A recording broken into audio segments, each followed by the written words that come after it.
तो आज का जो हमारा टॉपिक है वो है टाइप्स ऑफ फंक्शन। तो टाइप्स ऑफ फंक्शन में क्या होगा, हमें अलग अलग टाइप के फंक्शन पढ़ने को मिलेंगे। हम इसमें 3 टाइप्स के फंक्शन पढ़ेंगे। वो होता है तो वन वन, एक होता है ऑन टू और एक होता है बाइजेक्टिव। ठीक है, तो हम क्या करेंगे, इसके लिए सबसे पहले हमें एक पढ़ना होगा, वो होता है डोमेन और कोडोमेन के बारे में समझेंगे। तो कोई भी जैसे फंक्शन दे रखा है, कोई भी फंक्शन दे रखा है एक्स टू वाई में कोई भी फंक्शन दे रखा है, ठीक है ना। तो इसमें क्या करेंगे, अपन सेट बना देंगे।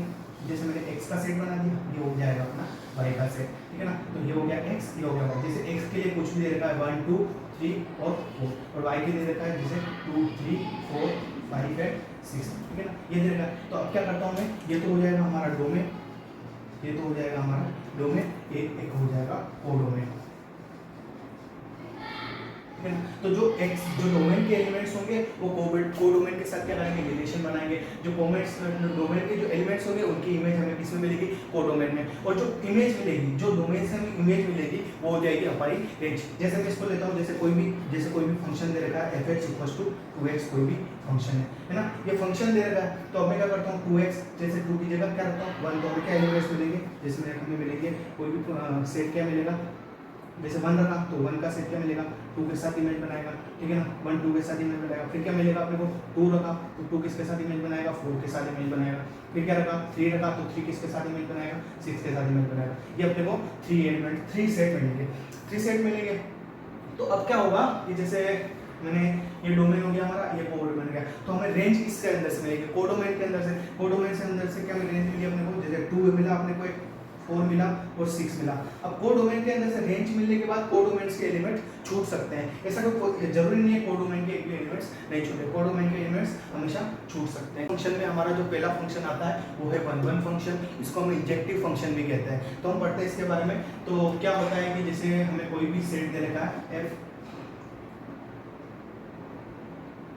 f(x to y) में कोई भी सेट दे रखा है, ठीक है ना। अब मैं क्या करता हूँ कि इस सेट को बनाता हूँ, जिसमें ये हो जाएगा हमारा डोमेन, ये हो जाएगा हमारा कोडोमेन, ठीक है। तो डोमेन में मैं ले लेता हूँ जैसे 1 2 3 4 x के एलिमेंट आ जाएंगे, ठीक है। और y के एलिमेंट क्या ले लेता हूँ मैं, जैसे 2 3 4 5 6 7 एंड 8, ठीक है। ये आ गए हमारे y के डोमेन, y के, है ना। तो हमें कोई भी जैसे कोई भी फंक्शन दे रखा है f(x = 2x), ये हमें को कोई भी फंक्शन दे रखा है, ठीक है ना। अब तो हम क्या करेंगे, इस फंक्शन के यहाँ पे x की जगह डोमेन रखते जाएंगे और हमें क्या मिल जाएगा, रेंज मिलती जाएगी, ठीक है। तो इस रेंज हमेशा किसमें से मिलेगी, कोडोमेन में से मिलेगी, ये पहले बताया था मैंने, ठीक है। तो मैं यहाँ पे x की जगह 1 रखता हूँ तो हमें रेंज क्या मिलेगी, इसकी 2 मिलेगी। 2 के साथ रखता हूँ तो क्या मिलेगा, 4 मिलेगा। 3 रखता हूँ तो क्या मिलेगा, 6 मिलेगा। और 4 रखता हूँ तो क्या मिलेगा, 8 मिलेगा। तो हमें इससे ये समझ में आता है कि मतलब कि जो डोमेन होता है, जो डोमेन का एवरी एलिमेंट है, डोमेन का एवरी एलिमेंट किसी ना किसी के साथ रिलेशन बना रहा है। देखो कोई भी एलिमेंट नहीं छूट रहा है इसमें, है ना, नहीं छूट रहा है ना। तो एवरी एलिमेंट किसी ना किसी के साथ क्या बन रहा है, रिलेशन बना रहा है, किसी न किसी कोई ना कोई इमेज हमें मिल रही है। और इधर भी देखो, कोडोमेन में भी कोई भी इमेज हमें रिपीट नहीं मिल रही है, मतलब इसमें भी हमेशा एक ही होना चाहिए, one and only one image मिलनी चाहिए किसी भी एलिमेंट की। डोमेन के किसी भी एलिमेंट की only one and one image मिलनी चाहिए हमें कोडोमेन में, ठीक है। तो इसकी डेफिनेशन क्या हो जाएगी, every element in domain, every element in domain has one and only one and only one image in codomain। ये हो जाएगी हमारी वन एंड वन फंक्शन की डेफिनेशन, ठीक है ना, समझ में आ गया। तो सेकंड नंबर का जो हमारा फंक्शन है वो होता है हमारा ऑन टू फंक्शन, इसे हम सर्जेक्टिव फंक्शन भी कहते हैं। तो सर्जेक्टिव फंक्शन भी कहते हैं, तो हम इसको भी उसी तरीके से वन वन फंक्शन की तरीके से समझेंगे। जैसे कोई भी सेट दे रखा है हमें f, कोई भी सेट दे रखा है हमें f(x, y) में कोई भी सेट दे रखा है, ठीक है। और हमें वही फंक्शन ले लेता हूँ जिसमें f(x = 2x) में कोई भी सेट दे रखा है, ठीक है। और अगर मैं इसको अब जैसे सेट x, ये हो जाएगा हमारा, क्या हो जाएगा, डोमेन 1 2 3 4 एंड 5 भी हमारा हो गया डोमेन। और यहाँ हमें दूसरा सेट मिल जाएगा, जैसे मैं ले लेता हूँ उसको 2 4 6 एंड 8, ठीक है। अब क्या मिलता है, अब इसमें फंक्शन में मैं डोमेन की वैल्यू रखता जाऊंगा, हमें रेंज मिलती जाएगी, ठीक है। तो 1 किसके साथ रिलेशन बना रहा है, 2 के साथ, 2 किसके साथ बना रहा है, 4 के साथ, 3 किसके साथ बना रहा है, 6 के साथ, 4 किसके साथ बना रहा है, 8 के साथ, ठीक है। तो 8 के साथ ये हमें भूल गया। अब हमें इसमें मैंने ये लिया पहले ना, ये सोच के इसलिए लिया क्योंकि मुझे कौन सा फंक्शन बनाना है, ऑन टू फंक्शन बनाना है। तो इसमें देखो जैसे y में एक भी एलिमेंट नहीं छूट रहा है, हर एक एलिमेंट किसी ना किसी x की इमेज बना रहा है, किसी न किसी डोमेन के एलिमेंट्स की इमेज बना रहा है, ठीक है। तो हम क्या कह सकते हैं यहाँ पे कि जो y का प्रत्येक एलिमेंट किसी न किसी डोमेन की इमेज होनी चाहिए, ठीक है। तो मैं इसको जैसे मैंने यहाँ पे लिख दिया 9 ना, तो 9 यहाँ पे क्या कोडोमेन में छूट गया है ना, तो ये हमारा ऑन टू फंक्शन नहीं होगा, तो ऑन टू फंक्शन नहीं होगा, ठीक है। पर यहाँ पे 5 छूटता है ना, यहाँ 5 की कोई भी इमेज नहीं बन रही है, पर हमें इससे कोई लेना देना नहीं, हमें इसको देखना है हमेशा कोडोमेन को देखना है, किसमें देखना है, ऑन टू फंक्शन में देखना है, ठीक है। तो ऑन टू फंक्शन में एक भी एलिमेंट्स नहीं छूटना चाहिए कोडोमेन का, हमेशा हर एक एलिमेंट कोडोमेन का किसमें आना चाहिए, रेंज में आना चाहिए। तो इसकी डेफिनेशन क्या हो जाएगी, अब x to y है ना, x to y set is on to set to be on to if set to be on to if every element of y is image of some element in x, okay. समझ में गया, ये हो गया हमारा on to function. ये important है, function की रेंज को कोडोमेन के इक्वल तो ऑन टू फंक्शन, अगर किसी भी फंक्शन की जो रेंज होगी वो कोडोमेन के इक्वल आ जाएगी तो उस फंक्शन को क्या देंगे हम, ऑन टू फंक्शन, ओके। हमारा जो नेक्स्ट फंक्शन आता है वो होता है हमारा many one function. Many one function को भी समझ लेते हैं अपन, वही ले लेते हैं f x to y में हमें कोई भी सेट दे रखा है और यहाँ पे मैं फंक्शन ले लेता हूँ जैसे f(x) = x स्क्वायर, ये वाला मैंने फंक्शन ले लिया, ठीक है। वही मैं सेट बनाता हूँ, मैंने यहाँ पे सेट लिया -2 -1 0 1 एंड 2, यहाँ सेट ले लिया मैंने, इसको बोलते हैं क्या बोलते हैं, कोडोमेन 1 2 3 4 एंड 5। ये अब क्या बोल रहा हूँ मैं कि इसमें x स्क्वायर में क्या रखते हैं, डोमेन लिखते हैं, तो हमें रेंज मिल जाती है, वो किसमें से मिलती है, रेंज कोडोमेन में से मिलती है। तो मैं क्या लेता हूँ, -2 का क्या हो जाएगा 4 और -1 क्या हो जाएगा, -1 का क्या हो जाएगा 1, ठीक है। 0 का क्या हो जाएगा 0, ठीक है। 1 का क्या हो जाएगा फिर से 1 और 2 का क्या हो जाएगा फिर से 4। तो मेनी वन फंक्शन हमें ये कहता है कि जो डोमेन का जो एवरी एलिमेंट होता है, अगर हमें डोमेन का एवरी एलिमेंट की इमेज तो मिलती है कोडोमेन में, एवरी एलिमेंट होना चाहिए, एवरी एलिमेंट की इमेज तो मिल जाती है हमें कोडोमेन में, पर अगर डोमेन के 2 एलिमेंट्स की इमेज हमें सिर्फ एक इमेज मिलती है तो वो होता है हमारा मेनी वन फंक्शन। यहाँ पे 0 की एक इमेज मिल रही है बट -2 और -1 की सिर्फ एक इमेज मिलती है, वो क्या मिल रही है 1 मिल रही है, तो हम इसको क्या कहेंगे मेनी वन फंक्शन, ठीक है। तो यहाँ पे देखो, यहाँ पे भी क्या मिल रही है -2 और 2 की क्या मिल रही है, एक ही इमेज मिल रही है। तो किसी भी डोमेन के एवरी एलिमेंट की इमेज कोडोमेन में होनी चाहिए, पर अगर एवरी इस डोमेन के 2 एलिमेंट्स की या 3 एलिमेंट्स की इमेज एक ही मिल रही है तो उसको क्या बोलेंगे, मेनी वन फंक्शन, ठीक है। तो इसकी डेफिनेशन लिखने की कोई जरूरत नहीं, ओके। हमारा एक और फंक्शन आता है वो होता है हमारा बाइजेक्टिव फंक्शन। तो बाइजेक्टिव फंक्शन बिल्कुल सिंपल है, अगर कोई भी फंक्शन दे रखा है अपने को और अगर वो फंक्शन 1 1 और प्लस ऑन टू, मतलब कि वो जो दिया गया जो फंक्शन है वो 1 1 भी होता है और ऑन टू भी होता है, तो उस फंक्शन को हम क्या कहते हैं, बाइजेक्टिव फंक्शन। उसको अलग अलग नहीं बोलेंगे, जैसे मैंने बोल दिया कि कोई भी फंक्शन दे रखा है उसको बोल दिया ये फंक्शन 1 1 भी है और ऑन टू भी है। इसके अलावा हम सीधा पूछ सकते हैं कि ये वाला फंक्शन क्या है, बाइजेक्टिव फंक्शन। क्या होता है हमारा इंजेक्टिव प्लस, इसका नाम क्या था, इंजेक्टिव प्लस सब्जेक्टिव,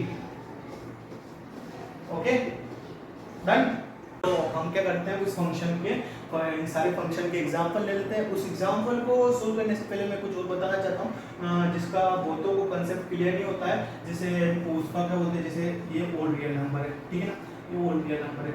इसका क्या दो पार्ट ले लेता हूँ मैं, इस रियल नंबर के दो पार्ट ले लिए। एक तो होता है हमारा डेसिमल वाला, ठीक है, एक तो डेसिमल होता है और एक होता है हमारा नॉन डेसिमल।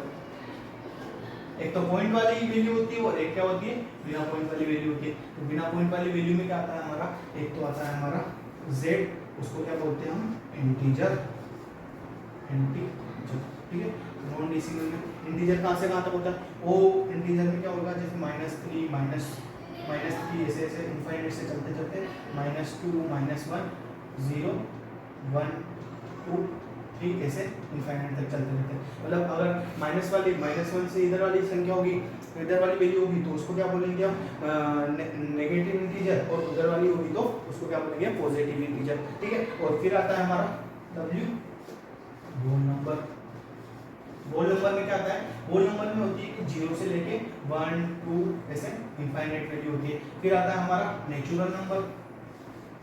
नेचुरल नंबर में क्या हो जाएगा, नेचुरल नंबर में हमारा कहाँ से स्टार्ट होता है 1 2 3, ठीक है। तो होल मतलब होल मतलब खड्डा कहाँ से स्टार्ट होता है 0, तो 0 में क्या होता है खड्डा, तो 0 मतलब 0 से स्टार्ट होता है होल नंबर। और नेचुरल नंबर को हम 1 2 3 4 ऐसे हम याद रख सकते हैं। ये कोई मैथमेटिकल कोई किसी ने साइंटिस्ट ने बोला बता रहा हूँ मैं, ठीक है। और वो होता है हमारा डेसिमल में दो टाइप के डेसिमल होते हैं। जैसे मैंने कोई भी ले लिया 1.32 यहाँ आके रुक गया, फिर है ना, पर बहुत सारे डेसिमल में होता है 1 पॉइंट जैसे 3 2 4 5, ठीक है 6 7 ऐसे चलते जाते हैं, ठीक है। तो ऐसे चलते जाते हैं। और इसमें भी दो टाइप होते हैं, जैसे मैं यहाँ पे क्या होता है जैसे 1.32 ऐसे हमेशा बार बार रिपीट होते जाते हैं, पर है ना, और बहुत सारे में रिपीट नहीं होते हैं 1.32 4 5 6 ऐसे हमेशा चलता रहता है। तो ये वाली जो वैल्यू होती है, ये वाली जो वैल्यू होती है ना, इसको बोलते हैं हम रेशनल नंबर। क्या बोलते हैं, रेशनल नंबर, ठीक है। ये वाली जो वैल्यू होती है ना, ये वाली इसको बोलते हैं रेशनल नंबर,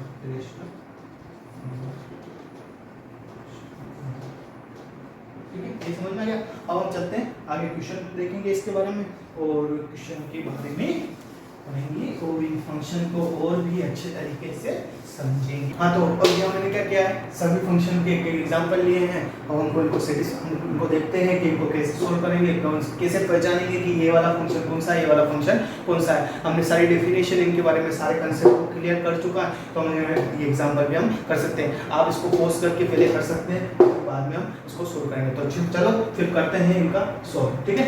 तो फर्स्ट वाला फंक्शन में तो क्या देखेंगे, सबसे पहले हम कोडोमेन को देख लेते हैं। कोडोमेन का W छूट रहा है, मतलब कि इसकी कोड रेंज है जो कोडोमेन के बराबर नहीं हुई, मतलब कि ये वाला फंक्शन ऑन टू फंक्शन नहीं है। अब देखते हैं कि इसका जो एवरी एलिमेंट है वो किसी कोई ना कोई इमेज बना रहा है। इसका एवरी एलिमेंट कोई ना कोई इमेज बना रहा है। एक और चीज ये है कि इसका जो एवरी एलिमेंट है वो कहीं किसी कोडोमेन के किसी एलिमेंट के साथ एक, मतलब कि किसी दो डोमेन के एलिमेंट की कहीं एक ही इमेज तो नहीं बन रही है, कहीं भी एक ही इमेज नहीं बन रही है। मतलब ये वाला फंक्शन हमारा क्या हो जाएगा, ये वाला फंक्शन हो जाएगा हमारा वन वन फंक्शन। क्योंकि वन वन फंक्शन हमें क्या कहता है कि जो डोमेन का एवरी एलिमेंट होता है उसकी कोई ना कोई इमेज कोडोमेन में होनी चाहिए और कोई भी रिपीट नहीं होना चाहिए, मतलब एक दो एलिमेंट की एक इमेज नहीं होनी चाहिए। तो हमारा ये क्या हो जाएगा, वन वन फंक्शन, ठीक है, ये हो गया। अब इसको चलते हैं, अब हमें क्या बोल रहा है, सबसे वन वन फंक्शन क्या कहता है कि जो डोमेन का जो एवरी एलिमेंट होना चाहिए वो किसी न किसी के साथ इमेज बनाना चाहिए। एवरी एलिमेंट किसी न किसी के साथ इमेज बना रहा है, ठीक है। अब आगे देखते हैं क्या होता है मेनी वन फंक्शन क्या कहता है कि जो मेनी वन फंक्शन क्या कहता है कि जो एलिमेंट होता है, जो डोमेन का जो एलिमेंट होता है वो कोई भी दो एलिमेंट तीन एलिमेंट किसी तीन एलिमेंट की कोई एक ही इमेज बनती है, 2 या 3 एलिमेंट की या मतलब उससे ज़्यादा एलिमेंट की अगर एक ही इमेज बनती है तो होता है हमारा मेनी वन फंक्शन। तो ये हमारा मेनी वन फंक्शन लग रहा है, ठीक है। अब एक और देखते हैं जैसे ऑन टू फंक्शन क्या कहता है कि जो कोडोमेन होता है उस कोडोमेन की सारी वैल्यू डोमेन होनी चाहिए, रेंज में आनी चाहिए, मतलब कि जिसकी जो रेंज अगर किसी फंक्शन की रेंज कोडोमेन के बराबर हो जाती है तो हमारा होता है ऑन टू फंक्शन। पर यहाँ पे सी छूट रहा है तो ये हमारा ऑन टू फंक्शन भी नहीं है, ठीक है। तो ये हमारा क्या हो जाएगा मेनी वन फंक्शन। ठीक है, ये हो गया। अब चलते हैं इसकी तरफ। ठीक है, तो हमारा फर्स्ट वन वन फंक्शन क्या कहता है कि एक भी जो डोमेन होता है उसका एक भी एलिमेंट छूटना नहीं चाहिए, मतलब हर एक एलिमेंट का इमेज को डोमेन में बननी चाहिए। पर यहाँ देखो सी की इमेज बन रही है पर डी की इमेज नहीं बन रही है, मतलब ये वन वन फंक्शन तो नहीं है। ठीक है, अब मिनिमम फंक्शन में चलते हैं। मिनिमम फंक्शन क्या कहता है कि किसी दो या तीन एलिमेंट की अगर एक ही इमेज बनती है जो हमारा होता है मिनिमम फंक्शन, तो मिनिमम फंक्शन भी लेनी है। अब चलते हैं ऑन टू फंक्शन की तरफ। तो हमें ऑन टू फंक्शन क्या कहता है, जो कोडोमेन होता है, जो कोडोमेन होता है उसके जो कोडोमेन रेंज के इक्वल हो जाए, मतलब कि इसमें एक भी एलिमेंट छूटना नहीं चाहिए। तो इसमें x भी किसी की इमेज है, y भी किसी की इमेज है, z भी किसी की इमेज है, तो w भी किसी की इमेज है, एक भी एलिमेंट नहीं छूट रहा है, मतलब जो रेंज है वो हमेशा हमारी कोडोमेन के बराबर हो गई है। तो ये क्या हो जाएगा हमारा ऑन टू फंक्शन। ठीक है, ऑन टू फंक्शन है ना। अब हम इस तरफ चलते हैं। अब इसकी तरफ चलने से पहले वही वापस वन वन फंक्शन देखेंगे, मिनिमम फंक्शन देखेंगे, ऑन टू फंक्शन देखेंगे। वन वन फंक्शन देखा तो ए बी सी डी एक भी एलिमेंट नहीं छूट रहा है और प्रत्येक की एक ही इमेज मिल रही है, तो ये क्या हो जाएगा हमारा वन वन फंक्शन भी हो जाएगा। मिनिमम फंक्शन नहीं है, मिनिमम फंक्शन नहीं है क्योंकि किसी भी दो एलिमेंट की एक इमेज नहीं बन रही है। ठीक है, अब चलते हैं ऑन टू फंक्शन की तरफ। Onto function codomain range के बराबर होना चाहिए। यहाँ पे एक भी फंक्शन एक भी एलिमेंट नहीं छूट रहा, मतलब किसकी रेंज कोडोमेन के बराबर है, तो ये क्या है ऑन टू फंक्शन भी है। तो इसको क्या बोलेंगे हम, मैंने बताया था वन वन फंक्शन और ऑन टू फंक्शन दोनों होता है, तो उसको क्या बोलते हैं हम बाइजेक्टिव फंक्शन। तो ये हो जाएगा हमारा बाइजेक्टिव फंक्शन। Okay, complete. अब हम चलते हैं और हम आगे देखेंगे बहुत सारे क्वेश्चन।